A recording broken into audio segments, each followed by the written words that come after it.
دكتورة مريم عراقي، اختصاصية في علاج أمراض السرطان بمصحة الدولية رياض النخيل بالرباط.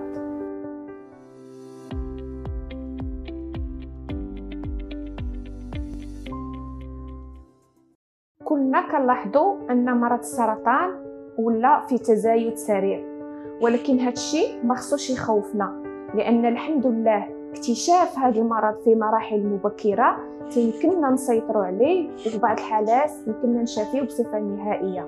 لهذا كاين أهمية الكشف المبكر عن هذا المرض بجوج طرق: إما قبل بداية أي عرض من أعراض السرطان عن طريق الفحص أو لو ديبيستاج. شنو يعني؟ أن كنقلبوا على هذا المرض واخا ما فينا حتى شي عرض من أعراض أمراض السرطان. على سبيل المثال إجراء فحص ثدي أو لا ماموغرافي بالنسبة للنساء ابتداء من واحد السن ديال 45 سنة، بإجراء فحص دوري كل سنتين كل عامين دير هاد لا ماموغرافي. بعض المرات كنضطروا نبداو هذا الديبيستاج قبل الا كانوا عندنا حالات عائليه ديال نفس المرض في نفس العائله. اما بالنسبه مثلا سرطان عنق الرحم، يجب اجراء الفخوتي سيرفيكو فاجينال او المسحه ديال عنق الرحم. هذا الفحص او هذه التحليله كدار ابتداء من سن 25 سنه. بالنسبه للنساء كدار مره كل عام لمده سنتين، ولا كان ما فيه حتى شي حاجه كنعاودوها كل 3 سنين. اذا تكلمنا على مرحله بحث او فحص سرطان قبل بدايه الاعراض.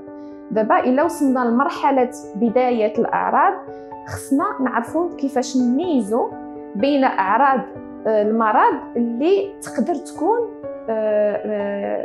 تحذير للاصابه بمرض السرطان. جميع الامراض مرض السرطان كتكون عنده في الأول أعراض أولية بسيطة، ولكن كاين بعض العلامات اللي كتجعلنا نردوا البال مع هذه الأعراض، وكتستدعي منا نزوروا الطبيب في أقرب وقت للبحث عن سبب هذه الأعراض. فبشكل عام أي عرض اللي كيستمر لفترة طويلة أو كيتكرر لازم نستدعي أننا نزور الطبيب. على سبيل المثال كظهور إمساك بعد سن 40 عند الشخص اللي في عادة ما كيكونش عنده الإمساك. العرض الثاني هو نزول الدم بصورة مفاجئة من أي مكان من الجسم، مثلا كبصق الدم أو كحة فيها دم، أو عند النساء نزول دم من التحت أو من البول أو مع الخروج. فغالبا ما يكون نزول الدم عرض منذر للإصابة بمرض سرطان، وكيستلزم منا أننا في هذا الوقت نتوجهوا للطبيب في أقرب وقت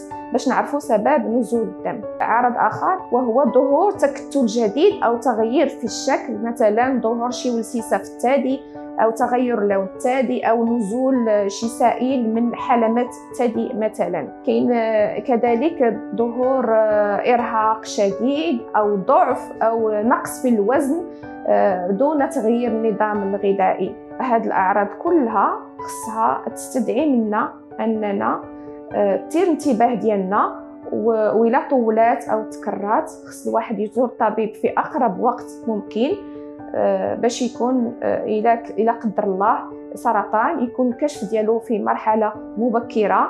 وفي هذه الحالة كتكون نسبة العلاج كبيرة بوسائل قليلة بسيطة وغير مكلفة.